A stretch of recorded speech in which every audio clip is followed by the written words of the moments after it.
datang di podcast Senari, Seni dan Inspirasi Ringin Anom. Senari, suarakan seni, bagikan inspirasi. Selamat datang Pak Yulianto, terima kasih sudah meluangkan waktu bersama kami. Bagaimana kabar Bapak hari ini? Luar biasa, Mbak. Dan saya juga senang pada saat hari ini saya kedatangan dari mbak-mbak, mas-mas dari UNP yang akan melakukan KKN di tempat kami. Dan saya percaya dengan adanya mas-mas, mbak-mbak ini membuat kampung saya akan semakin baik dan semakin maju ke depannya. Terima kasih. Baik, yang pertama kita akan membahas tentang sejarah dan latar belakang ketoprak. Baik Bapak, kapan dan bagaimana awal mula ketoprak didirikan di Kelurahan Ringin Anom? Oh ya, terima kasih. Jadi ini semuanya tidak lepas dari program pemerintah ya Mbak. Karena pada tahun 2021, kebetulan di Ringin Anom ini mendapatkan predikat Kampung Seni. Ya, Kampung Seni itu tahun 2021. Nah, kenapa kita mendapatkan predikat Kampung Seni itu bukan ujuk-ujuk hadir ya, karena memang di Ringin Anom ini warganya itu banyak sekali yang berkesenian ya. Kalau kita lihat atau kita amati di Ringin Anom ini kebanyakan dari pemuda-pemudanya ini ya, khususnya dia paham sekali dengan alat musik ya, minimal mereka bisa bermain musik. Nah, pada saat itu terus kita menggagas ya dengan apa, Bapak Lurah, Bapak David, ya karena apa? Karena beliaunya kan adalah kepala kelurahan, ya kepala kelurahan, terus mereka adalah Bapak. Nah, kita akan memunculkan itu, Pak. Bagaimana kalau kita akan memunculkan ini ketoprak loh? Bisa, ya bisa. Karena apa? Karena alat kita sudah punya. Dan alat-alat dari gamelan, terus macam itu kita juga disupport dengan program pemerintahan yang dulu dana kelurahan. Nah, makanya daripada ngumpulin loh ini loh. Ada kesempatan pemerintah mendukung atau pemerintah kota Kediri khususnya ya mendukung dengan adanya apa namanya alat-alat, pemberian alat. Yo kenapa kita tidak apa namanya respon dengan baik. Nah, jadi itu oh ya sudah, kita akan coba membuat apa ini ya, ketoprak. Kenapa ketoprak? Karena ketoprak ini adalah budaya yang jarang disentuh ya, umumnya untuk anak-anak muda ya. Yeah. Bukan berarti anak muda itu alergi, enggak, tetapi ini jarang tersentuh, makanya kita akan membidik itu. Baik, kita akan bikin ketoprak dan kita akan sampaikan ini ke LKK. LKK ini yang saya maksud, LKK ini adalah RT, RW, Karang Taruna, terus apa namanya PKK. Nah, itu kan masuk dalam LKK. Nah, siapa yang apa namanya katakanlah mandegani atau katakan nutuk itu ya dari RT RW itu sendiri. Nah, kebanyakan kalau di Ringin Anom ini kalau jenengan nanti perhatikan bahwa siapa yang menabuh gamelannya itu adalah RT RW. RT RW terus LPMK seperti itu. Nah, makanya itulah, jadi saya kira lahirnya ketoprak itu ya terilhami karena kita mendapatkan predikat kampung seni dan kita kembangkan, kita akan membidik ketoprak. Dan alhamdulillah sampai saat ini pun kita tetap eksis. Nah, itu tetap eksis. Jadi buat kegiatan bapak-bapak RT, RW dan lain-lain, karena ibu-ibu PKK juga aktif dan berkecimpung dalam itu. Saya kira itu kronologi sekilas tadi yang Mbak tanyakan mulai kapan itu ketoprak ini didirikan, ya semenjak tahun 2021 itu. Nah, untuk Pak Yulianto berperan sebagai apa ya Pak di ketoprak? Oh ya, di ketoprak ini kebetulan saya berperan sebagai pemeran, Pak. Pemeran atau pelaku di apa namanya pentasnya, jadi bukan di karawitannya. Gitu. Bagaimana pengaruh teater ketoprak dari awal hingga sekarang, Pak? Iya, saya kira dampaknya yang pasti positif ya Mbak, walaupun saya secara detailnya tidak bisa menggambarkan, tetapi yang jelas bahwa generasi di bawah sadar atau katakanlah generasi-generasi muda ini, satu, bahwa mereka tidak lagi alergi dengan ketoprak. Mereka tidak lagi seakan-akan ini ketoprak ini sesuatu yang menurut mereka asing, enggak. Karena apa ya? Seringkalinya kita mendengungkan atau menggelar pagelaran itu sehingga wow ini loh ketoprak. Itu saja poinnya. Jadi kalau dampak terutama yang kita rasakan bahwa generasi selanjutnya ini dia tidak alergi lagi dengan ketoprak. Bahkan kita juga akan bekerja sama dengan mereka. Kita berkolaborasi. Karena apa, Mbak? Di Ringin Anom ini tidak hanya ada ketoprak. Jadi saya jelaskan ya bahwa di Ringin Anom itu kita juga punya tentang kesenian jaranan. SAB. Kita juga punya kesenian templing. Ya, templing ini yang dipadegani sama ibu-ibu dari PKK. Terus kita juga punya musik dari Karang Taruna atau Lampu Putih. Kita juga punya band yang dipandegani oleh LPMK.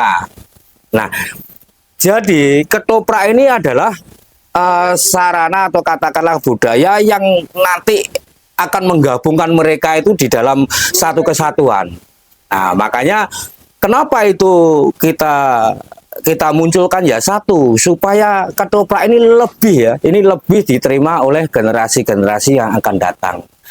Ya nyuwun sewu ya, kelihatannya itu ketoprak biar nggak kok bisa banget kelihatannya kan begitu ya di pandangan anak muda. Tetapi bagaimana kita akan mengubah paradigma itu? Salah satunya ya kita akan mengkolaborasikan kesenian-kesenian yang ada di Ringin Anom ini. Itu Mbak menurut saya. Baik Pak. Nah ngomong-ngomong Pak, ketoprak di sini itu paguyubannya bernama apa ya? Baik Mbak, ketoprak di sini namanya Ringin Budaya. Kenapa Ringin Budaya ya? Karena kita berinspirasi bahwa ini adalah Ringin Anom. Kita ambil ringinnya, makanya budayanya itu kita sematkan di belakang dengan asumsi bahwa Ringin Anom ini peduli dengan budaya. Itu aja. Makanya kita akan mengambil nama Ringin Budaya. Nah ngomong-ngomong tentang kegiatan dan aktivitas, ketoprak di sini itu latihannya seberapa rutin sih Pak? Iya, kalau dulu awal kali pertama kita memunculkan ya cukup sering ya Mbak, karena satu bahwa kita tidak punya basic untuk itu, makanya dulu itu seminggu bisa 2-3 kali. Tetapi untuk saat ini bukan berarti terus kita merasa mampu enggak ya, tetapi untuk saat ini biasanya karena kita sudah sudah mengenal itu, nah biasanya kita menyikapinya 1 bulan sebelum ada pementasan saja. Nah, jadi pementasannya itu kapan ya? Pementasan nanti wajibnya pada saat memperingati hari 17 Agustus gitu ya. Nah, terus apalagi memperingati momen-momen sesuatu yang besar. Nah, kita akan gelar ketoprak itu. Jadi kalau untuk pelatihannya untuk saat ini ya biasanya cuma 1 bulan sebelum hari H. Nah, itu. Lalu ketoprak Ringin Budaya sendiri itu pernah pentas di mana saja Pak?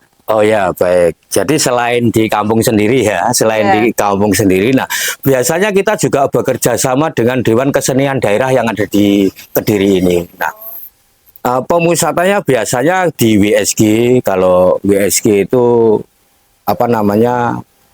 salah satu kafe yang besar ya. Nah, kita sering diundang dari paguyuban itu untuk memainkan peran atau berkolaborasi dengan DKD, Dewan Kesenian Daerah yang ada di Kediri ini. Nah, terus kita juga pernah pentas di Gumul. Nah, di Gumul karena ada event salah satu rangkaian dari ulang tahunnya Kabupaten Kediri. Ya, kita juga pentas ke sana. Terus kita juga pernah mengadakan pentas walaupun hanya tarian pada saat kita mengiringi Prodamas Award. Oh iya. Prodamas Award kita juga kan pentas walaupun mungkin di dalam kiprah atau kurang meluas, tetapi kita sudah pernah berada di itulah pokoknya. Terus di Ramayana, biasanya di Ramayana kita juga sering mengadakan pertunjukan. Biasanya kalau di ketoprak itu kan pemainnya para senior-senior. Nah, untuk di Ringin Budaya sendiri itu pemainnya apakah ada anak mudanya? Ya ini ya, jadi yang membuat pembeda ya, pembeda dari Ringin Budaya ini salah satunya itu Mbak. Jadi kita ini tadi di awal sudah saya sampaikan bahwa kita akan mencoba mengkolaborasikan dari semua lini ya. Nah, makanya dari pemain pun kita mulai dari anak-anak, pemuda, terus bahkan yang sudah tua kayak saya ini ya juga masih terlibat. Jadi bukan berarti terus yang senior saja enggak, tetapi dikolaborasikan semuanya berperanan. Nah, semuanya berperanan di Ringin Budaya. Nah, Nah, apa saja tema atau cerita yang sering diangkat di ketoprak Ringin Budaya, Pak? iya, baik. Biasanya kita mengambil cerita-cerita satu ya, cerita-cerita yang memang ini sebuah legenda yang populer, tetapi tidak menutup kemungkinan kita juga akan membuat cerita-cerita yang berkaitan dengan momen ketoprak ini dihadirkan. Katakanlah kalau memang kita nanti memperingati hari 17 Agustus atau hari besar yang lainnya, kita akan sesuaikan temanya dengan hari tersebut. Nah, biasanya seperti itu. Nah, apakah teater ketoprak itu hanya fokus hanya melakukan pentas saja atau bisa seperti edukasi atau pelatihan budaya gitu, Pak? Iya, Mbak. Jadi ini pertanyaan yang bagus ya dari Mbak tadi, bahwa memang di Ringin Budaya ini kita tidak semata-mata terus pentas enggak, tetapi edukasi ini justru menjadi misi utama buat Ringin Budaya ini. Karena apa? Beberapa kali kita juga sudah mengadakan edukasi, katakanlah dengan kerjasama dengan Dewan Kesenian Daerah tadi. Kenapa? Supaya anak-anak muda ini tidak anti atau karena lebih mengenal ya yang namanya kesenian ketoprak ini. Nah, terus kita juga pernah melakukan edukasi pada saat itu memanfaatkan Car Free Day ya, karena setiap minggu di Kediri ini kan ada Car Free Day yang ada di Jalan Tol. Nah, event itu kita pakai untuk mengedukasi. Jadi kita membawa di situ gamelan lengkap, terus kita membuat satu acara dan memperkenalkan kepada anak-anak kecil khususnya bahwa ini loh namanya bonang, ini loh namanya pekeng dan lain-lainnya. Nah, supaya apa ya? Supaya mereka lebih mengenal, karena benar pepatah lama mengatakan tidak kenal maka tidak sayang. Makanya gitu, kita memperkenalkan itu kepada generasi-generasi yang jauh lebih muda supaya dia lebih sayang kepada kebudayaannya. Itu misi yang utama daripada Ringin Budaya itu. Nah, Bapak, bagaimana respon masyarakat tentang teater ketoprak ini? Ya, untuk respon saya kira baik ya, bahkan luar biasa ya. Karena apa? Karena pada saat pementasan itu penonton yang antusias untuk melihat itu ya banyak, mulai dari anak-anak, remaja sampai orang tua ini, mereka akan memenuhi kursi-kursi yang sudah kita sediakan ya. Jadi kalau melihat dari itu ya berarti saya bisa mengatakan bahwa responnya tentang ketoprak ini ya sangat luar biasa ya Mbak. Nah, makanya tadi Mbak sering kali saya ucapkan bahwa kita ini nggak jemu-jemu berkolaborasi ya. Bahkan yang belum saya utarakan dari awal lagi, kita ini juga pernah berkolaborasi dengan Wayang Potehi. Tahu nggak Mbak, Wayang Potehi itu apa? Apa itu, Pak? Nah, Wayang Potehi ini adalah wayang kesenian biasanya di kelenteng. Oh, Nah, iya, setiap event-event besar atau katakanlah ulang tahun di kelenteng itu, mereka juga menganggap atau memberikan tontonan yang namanya Wayang Potehi. Jadi dia seperti wayang golek. Oh, iya, Nah, tapi dari Tiongkok itu. Nah, kita juga pernah berkolaborasi dengan itu. Karena apa harapannya? Semakin kita seringkali berkolaborasi, nah semakin kita itu dikenal, atau semakin anak-anak muda ini ya semakin tertarik gitu. Oh, ternyata ketoprak ini adalah sesuatu kesenian yang tidak anu banget ya, tetapi bisa fleksibel, bisa dimasuki di kalangan apapun. Itu kemarin kolaborasi dengan Wayang Potehi itu kita main di Sekartaji dengan ya di Sitonogure, terus Sekartaji, dan kita juga kerjasama dengan Pasak. Pasak itu apa namanya? Sebentar, apa Pak? Pasak ya, Pak? Iya. Pasak itu adalah salah satu kumpulan pecinta-pecinta sejarah atau komunikasi kumpulan sesama pecinta sejarah. Itu, Mbak.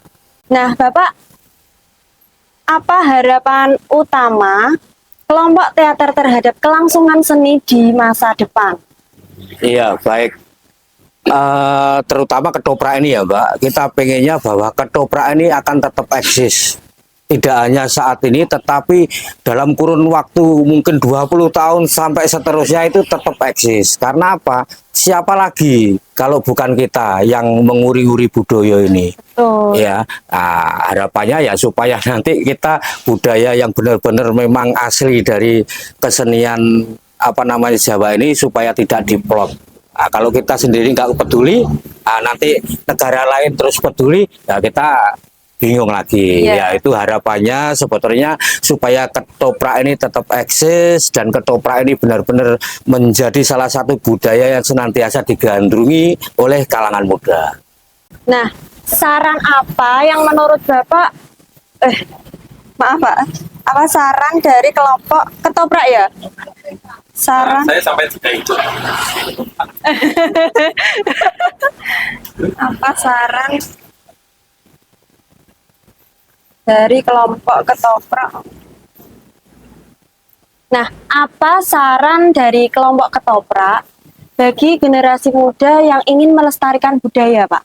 Iya, baik, harapannya supaya generasi muda ini senantiasa mencintai, melestarikan, menguri-uri budaya yang namanya ketoprak ini. Karena kalau sekali lagi kalau tidak kita siapa lagi?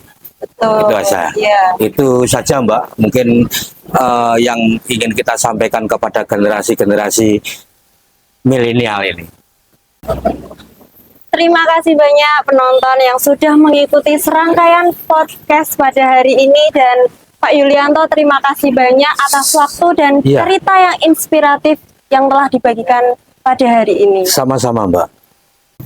Semoga cerita hari ini dapat memberikan wawasan baru, bukan hanya ketoprak, tapi juga tentang betapa kayanya budaya yang ada di sekitar kita. Jangan lupa like, komen, dan subscribe di podcast Senari, suarakan seni, bagikan inspirasi. Terima kasih dan sampai jumpa. Dah.